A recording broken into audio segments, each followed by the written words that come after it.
Some musicians play the guitar. Jimi Hendrix became the guitar. Every note he bent, every string he tortured, every amplifier he pushed to its breaking point carried more than sound. It carried his life, raw, chaotic, electric. To casual listeners, Hendrix is the guy who lit his guitar on fire at Woodstock. To hardcore fans, he's the prophet who changed how rock could sound. But behind the legend is a boy who grew up in poverty, learned to coax music from a one-string guitar, and rewrote the vocabulary of modern music in just 4 years of fame. This is not just the story of a rock star, it's the story of a child surviving chaos, a man chasing sound no one else could hear, and a legacy that refuses to die. Buckle up. This is the voltage history of Jimi Hendrix. Seattle, 1942. America was at war abroad, but for many families the battlefield was right at home. James Marshall Hendrix was born into a world of instability. His father, Al, was away in the army. His mother, Lucille, was only 17 and already struggling. When Jimi entered the world, he entered poverty, chaos, and uncertainty. The Hendrix family lived in cramped apartments and poor neighborhoods where racism and poverty dictated every move. Violence and addiction were constant companions. Lucille loved her children but often couldn't care for them. She battled alcoholism and fragile health. Al, when he was around, was strict and unpredictable. As a boy, Jimi stuttered from stress. He often hid in corners, drawing pictures, listening to the radio, and escaping into imagination. He even invented an imaginary friend because sometimes fantasy was more reliable than family. And yet, even in this wreckage, there was music. Jimi found rhythm in the sounds around him. Trains, arguments, footsteps, the static of a cheap radio. Music became his refuge, even before he had an instrument. One string and a dream. When he was about 11, Jimi's father bought him a used acoustic guitar for $5. It had only one working string. To most kids, it would be junk. To Jimi, it was a universe. He carried it everywhere, to bed, to school, to the bathroom. He plucked and bent that lone string until he could play melodies he'd heard on the radio. Elvis Presley, Chuck Berry, Little Richard, their songs lived again on that single wire. Soon, he graduated to a full guitar, though it was still battered and secondhand. Hendrix was left-handed, but his father insisted he play right-handed. Jimi adapted by flipping the guitar upside down and re-stringing it backwards. When his dad was watching, he'd switch hands and pretend to play right-handed. That duality became a hidden strength. Years later, he could switch the guitar between hands mid-performance, dazzling crowds. What started as survival turned into signature style. Growing through chaos. Childhood never got easier. His parents' relationship collapsed in violence and alcohol. Lucille eventually left, and Jimi rarely saw her. When she died of cirrhosis at just 32, teenage Jimi was devastated. He would later write songs like Castles Made of Sand as poetry for the broken home he came from. He found solace in music and painting. He'd sit for hours sketching rocket ships, aliens, and strange landscapes, visions that later shaped the cosmic feel of his stage presence. At school, teachers noticed his talent for drawing and daydreaming, but not much else. He struggled academically and socially. Sports rejected him for being too skinny. Girls intrigued him, but poverty and insecurity made him shy. Only music made him feel powerful. Seattle clubs like the Spanish Castle became his playground. There, young guitarists competed in distortion battles, cranking their amps to dangerous levels. Jimi often lost those contests, but he learned fast and came back hungrier each time. The Army and the Escape. At 19, Jimi's life took a sharp turn. Caught joyriding in a stolen car, he was given a choice: prison or the Army. He chose the Army, joining the 101st Airborne Division, the Screaming Eagles. It was grueling. Parachute jumps, endless drills, mud, exhaustion. Hendrix claimed to fear heights, yet he became an excellent paratrooper. But at night, off-duty, he picked up his guitar in the barracks and played until his fingers bled. There, he met bassist Billy Cox. The two formed a tight musical bond, sneaking out to play at nearby clubs. Soldiers and locals alike were stunned by Hendrix's explosive playing. But Jimi didn't want to be a soldier. He wanted music. Rumors say he faked back pain or exaggerated personal issues to secure a discharge. Officially, he was released in 1962. Unofficially, he was free to chase the only thing that mattered. Hungry in Harlem. Post-Army Hendrix drifted to Nashville, then New York. The early 60s were brutal. He scraped by as a session musician, playing behind others for little or no credit. Some say his guitar is hidden on dozens of anonymous R&B records from that era. He also toured as a sideman for acts like Little Richard, the Isley Brothers, and Wilson Pickett. His wild style often got him fired. He stole the spotlight without meaning to. In Harlem, he fell in love, struggled with poverty, and often slept on friends' couches. His girlfriends sometimes supported him, sometimes left him. One, Diana Carpenter, claimed to have had a child with him. Through it all, Jimi's guitar never left his hands. He experimented constantly, mixing blues, R&B, gospel, and raw distortion. He wasn't famous yet, but he was becoming something no one had ever seen before the night that changed everything.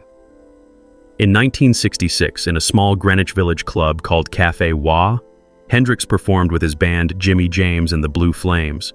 That night, Linda Keith, girlfriend of Rolling Stones guitarist Keith Richards, happened to be in the audience. She was mesmerized. Linda introduced Jimi to Chas Chandler, bassist of The Animals, who was looking to transition into management. Chandler believed Hendrix could be huge, but not in America. The US was flooded with talent. England, however, was ready for something new. Chandler convinced Hendrix to fly to London. It would be the most important decision of his life. London. The experience begins September 1966. London was the epicenter of swinging 60s culture. The Beatles, the Stones, the Who, Cream. Into this world walked Jimi Hendrix, unknown, broke, but armed with a guitar style no one had ever seen.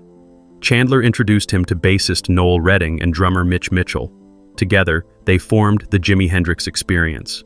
Their first singles, Hey Joe, Purple Haze, and The Wind, Cries Mary, exploded onto British charts. Critics were stunned. Clapton, Jeff Beck, and Pete Townsend watched from the wings, jaws on the floor. The guitar gods had a new rival, and maybe a new master. On stage, Jimi was otherworldly. He wore psychedelic velvet clothes, military jackets, feathers, and rings. He played with his teeth, behind his back, upside down. He set guitars on fire. Crowds screamed.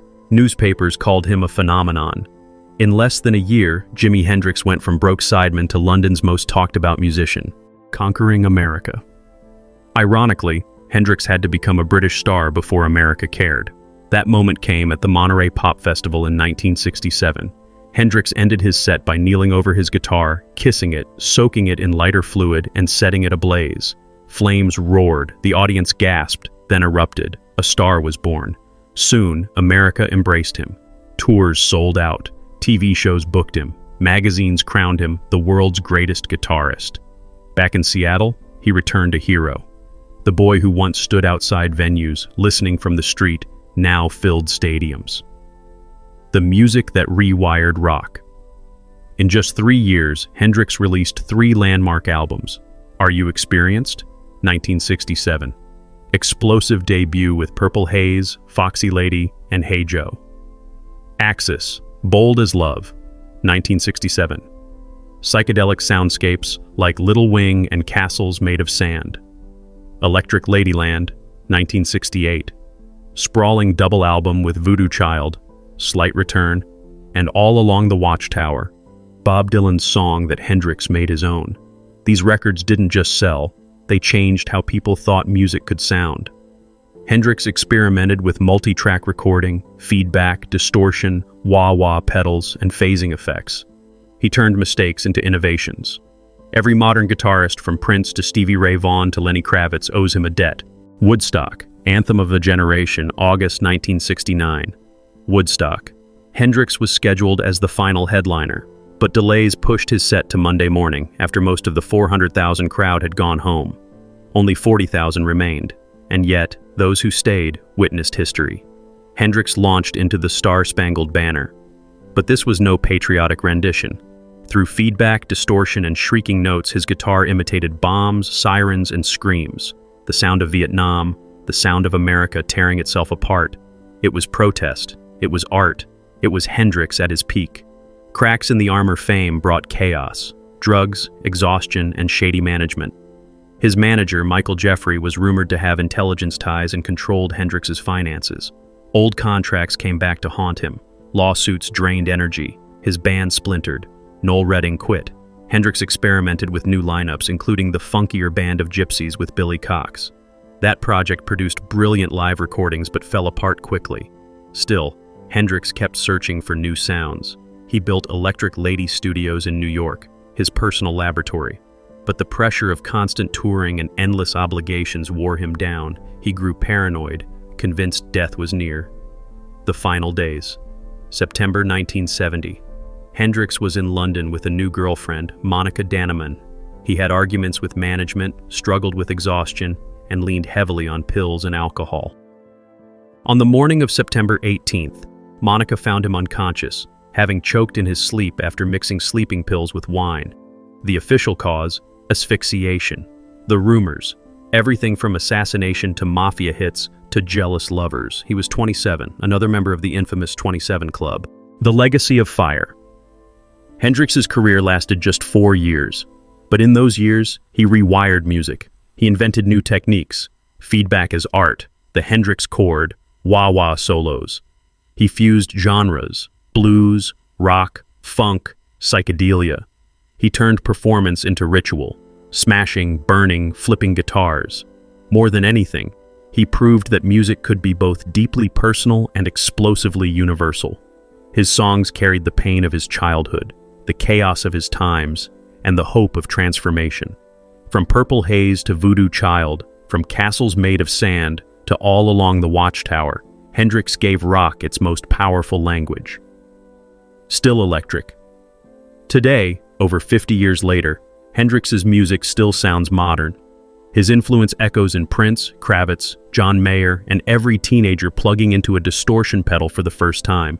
He came from nothing, a broken home, a one-string guitar, and left the world with everything, a new way to hear, to play, to feel. He didn't just play the guitar. He set it on fire, literally and figuratively, and in doing so, Jimi Hendrix became immortal.